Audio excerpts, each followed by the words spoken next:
I'm here with Jim Middleton, and you were a helicopter pilot. Yes, I was in the Marine Corps. Once a Marine, always a Marine. Exactly. Isn't it ironical that we have an Army helicopter Yes. behind us? Can you tell us a story about that? Well, this helicopter was originally an Air Force helicopter. It was painted by the Navy at North Island in the Army colors for us. And I'm a Marine pilot, so I've only flown this a few times with the museum.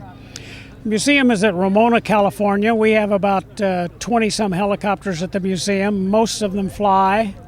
What is the name of the museum? Classic Rotors, and as I say, it is one of the only museums in the world that actually tries to keep their helicopters flying. Well, can we have a closer up look at this helicopter? Yes, this is a Vertol H-21C. Actually, the original helicopter was designed and built by Frank Piasecki, and later it became Vertol aircraft and then Boeing Vertol. Now it's Boeing helicopters. This specific helicopter was used by the Air Force as a search and rescue helicopter, later by the Army as a transport helicopter in Vietnam. It was there from 61 to 65. And it would carry about 10 or 12 loaded troops, and it also has litters inside for medical evacuation, and it has a sling underneath between the two drop tanks, and it could actually carry an external load of about 5,000 pounds maximum.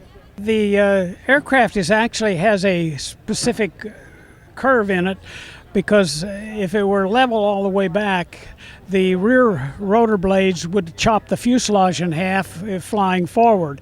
So this was specifically designed this way so that it would not flap into the helicopter.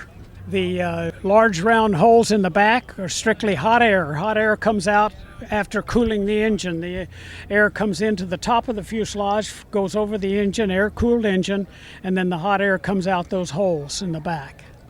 This specific helicopter weighed about 16,000 pounds maximum and about a little less than 10,000 pounds empty. Okay, come on inside and we'll take a tour of the interior of the helicopter.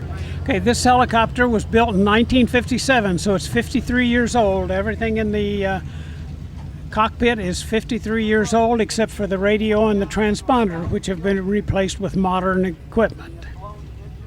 It actually is a single crew helicopter. It can be flown by one pilot only in the right seat. However, it does have two seats in it. We usually always fly with two pilots. Okay, this helicopter could carry troops. The seats are all folded up against the wall, but the seats would drop. The troops would sit in these seats, carry up to about 10 loaded troops with their equipment. It also would carry litters for medical evacuations of the wounded in the back, and it has a hook underneath which carry an external load. This thing, which restricts height, actually covers the rotor shaft to the front rotor. This is the last Flying Banana H-21 in the world. It got the name Flying Banana, a nickname from the shape that it was in. It was curved, originally curved like a banana.